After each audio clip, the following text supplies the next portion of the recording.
And I happen to be one among the posted, walking in the area of mobile court. And let me share my experience.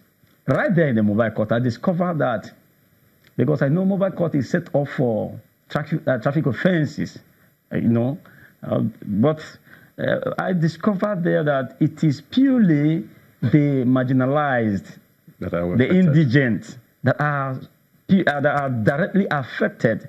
I have not been there to see a man on suit like you. I have not been there to see a man like the way I dress. I have not seen somebody like this.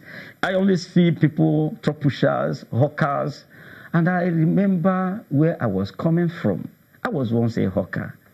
And these people hawking had intention. They don't want to remain like that. Some want to just use it as a means of fine-tuning their movement and then get to where they're going to.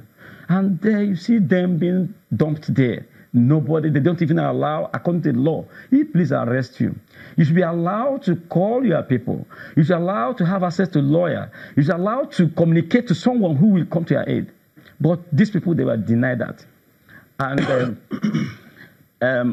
each time we meet them, what's the problem? They say, I was hawking and police arrested me. I was, the charges you hear there, and no means of livelihood, and they charge them 10,000 naira, or that's option of fine, or you'll be sentenced. And they are charging someone for no means of livelihood. And they're also charging the person to pay 10,000 naira. So the offense is no means of livelihood? No, most of the offenses there, no means of livelihood, and hawking, trading. Yeah. They also have the one of wandering without no means of livelihood. And what I want to cut out from it is the law has been abolished in the military regime 1989. Yeah. So when we get to court, still hearing that they are using that against the poor people, the less privileged one, we feel somehow this law is not. It has been abolished. Why are they still bringing it out? You get? Do they ever say why they don't allow people have access to courts, to their family lawyer, or is it just because they want the fine immediately? They just like I said earlier, it's mobile court. Do you understand? But that does not stop the people from having access to.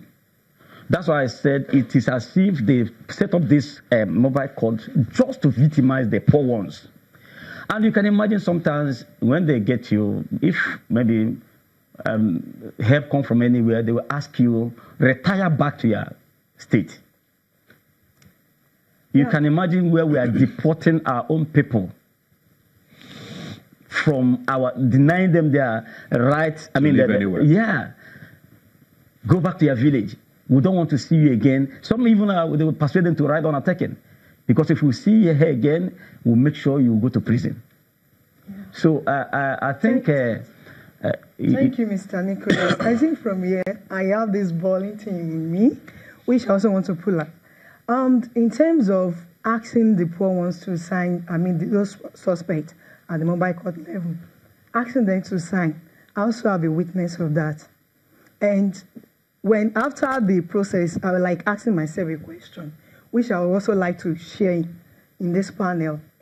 There was a day that I went to mobile court, and there was this young guy, a guy of 20 years old, which they brought before the court. Immediately they call his name. The magistrate have to look at the boy and after he looked at him about 2 minutes, he looked at the prosecutor, and the prosecutor looked at the registrar. And the next word at the altar is that this boy have been here 3 times. And the prosecutor approved it that yes, also the registrar. And what did they ask from him? Why are you still here? It makes us to understand that they got him arrested in a spot whereby he's working as a organizer. And they keep going back there to pick him up. Yes. And so they just make money from them? Money from it. Thank you. And since the boy didn't have any other alternative, he still have to go back to that place. And they come back and pick him. Yes, at the end of the day, the magistrate make him to understand that didn't he have relative? He said they only have mom, but he didn't have that. And what happened to his mom? His mom is sick, which he also need money to support her. Yeah. So, and the next word that the magistrate will utter is let him go back to his state. the minute I was like, what if they ask me to go back to my own state? Where will I start from? Yeah. Let's quickly wrap up now because we're almost out of time. I just want to find out from you now, what's the way forward with what you people are doing? I think, the way forward is, I think the world should hear us. In the first place, we can't say that for the fact that one is poor has become a crime. Yeah. That's one thing we should register in our mind. That someone is poor does not mean that has become a crime on him or her. Like I stated earlier, I started from hawking. And today you can't see me on the street and call me a hawker anymore. But I started somewhere.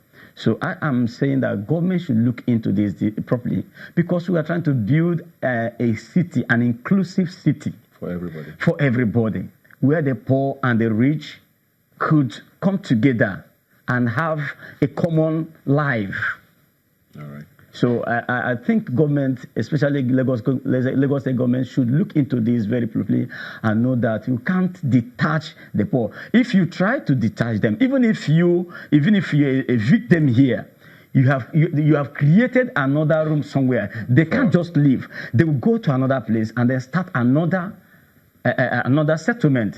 Well, thank you very much. So I think basically, hopefully government is listening and policy is what we really want to probably restructure and make sure, and the economy basically, and create jobs, because those are the issues that are bedeviling us. Thank you very much for being here today. We're going to take a break now, and we'll be right back. Please stay with us.